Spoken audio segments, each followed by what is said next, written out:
Hey guys, today I want to go over exactly what the frozen embryo transfer is like. Um, this is probably the same if it's a fresh transfer or frozen. Ours just happened to be frozen, but this is what transfer day was like for us, like the step by step of the day. So our medications pretty much stayed the same for the day. So in the morning I did the PIO shot and took like the normal pills that I was doing, with the exception of the endometrium, which is the vaginal insert, and waited, and the doctor did that after the transfer. So anyways, didn't do that before. And then so that morning, they want you to drink a lot of water before the transfer. So the place that we're staying versus the doctor's office is about an hour away from each other. So over the car ride, I drank my 32 ounces of water.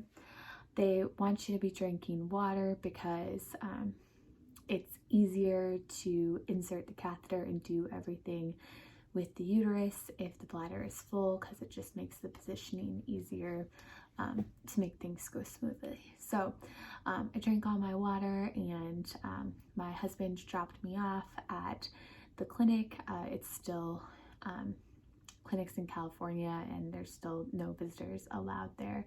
So he dropped me off, and then he drove a couple blocks away to where he could park and to just sit and wait for the procedure to get started, and then for the time to come pick me up. So then I went upstairs and got checked in. They had me go get changed. They just need you to kind of disrobe from the waist down. I thought this was kind of interesting because they did tell me to like take off everything below the waist, and I know some people like have certain socks that they wear, like special socks, but they didn't tell me that I couldn't wear socks, but like the directions given were like, take those off. And I didn't have like special socks or anything. But I've heard you're supposed to keep your feet warm afterwards.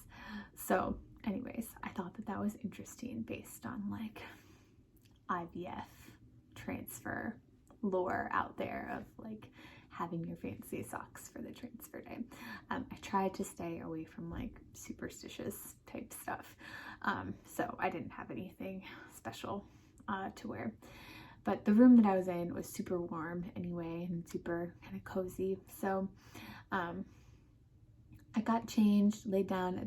The nurse had me to take my Valium that I was prescribed for transfer day. And then the sonographer came in and she did an ultrasound. It's a belly ultrasound to make sure that my bladder was in the right spot, that everything is all set for transfer. So she saw that everything was good, so she went to get the doctor.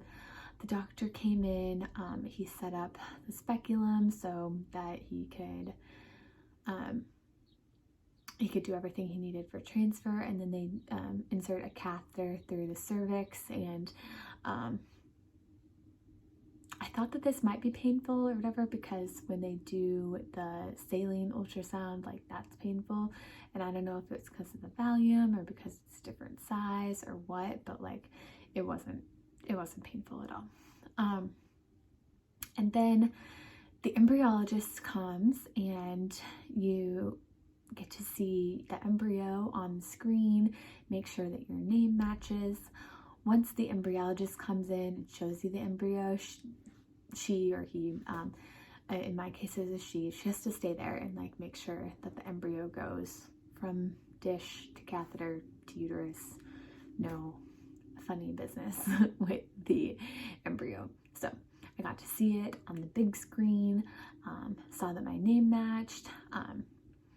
Oh, and I should mention this, pretty much this whole time that the doctor's in the room, I had my husband on a Zoom call.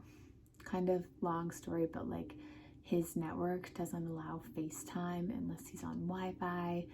So we had to set up a Zoom call, and I was kind of nervous, like, is 40 minutes for the Zoom call gonna be long enough? And it was, but I was like, okay, start this at the appropriate time. Anyways, so he's on Zoom. I'm trying to like show him everything that's going on because of these COVID times that we're in.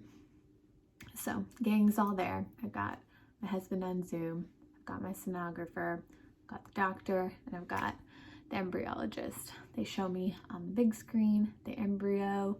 You can see the little cells hanging out there. It's just a little poppy seed on the screen, and then you see, like, I saw my name and said, yep, that's my name.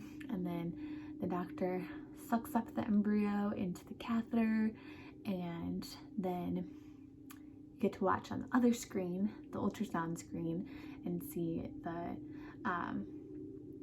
the embryo go from the catheter like right into the uterus. It's like, wow, that's not what they went over in health class, but this is how a baby is made as well. So that was super cool to watch on the screen. Then the doctor takes everything out, puts in the endometrium prescription. The embryologist leaves, her part's done. The sonographer said everything went great. Doctor said everything went great. I guess sometimes they can have issues with like getting the catheter placed correctly, but it wasn't my experience. But it was really cool to watch the embryo like come out and be like, oh, it's in there. So yeah, then after the transfer part, then they just have you lie down for 15 minutes. So the Zoom call was still going, so Ryan and I just kind of like chatted for 15 minutes while I was laying there, and I got dressed. I got to go to the bathroom because, you know, I had the 32 ounces of water, and like, you know, for some people, like, that makes them like uncomfortably need to go to the bathroom, but for me it was just like, I kind of need to go, but also like I can just wait until the 15 minutes is over. So that's what I did. And so then they came and got me with the wheelchair and let me go to the bathroom. Then she wheeled me on downstairs, and Ryan came to pick me up, and we drove home. They told me to stay like pretty much on bed rest for the day. Like, I could still get up and go to the bathroom and, you know, light stuff, but that was mostly what I did for the next 2 or 3 days is what they told me. And then they didn't want me doing like any serious travel for a few days after that. So I think we ended up flying out, you know, a couple days after transfer. But anyways, that's kind of like what the procedure is like. And I know a lot of people, you know, have like certain things they like to do after the transfer, like get the McDonald's fries. I didn't get McDonald's fries because I've been trying to eat healthy around this transfer time, and they've also told me to do lower carb, so I figured McDonald's fries don't really fit into that.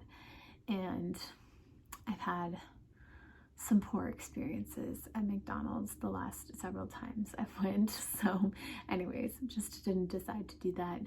Again, trying to stay away from the, you know, superstitions and just to stick to what the doctors tell me.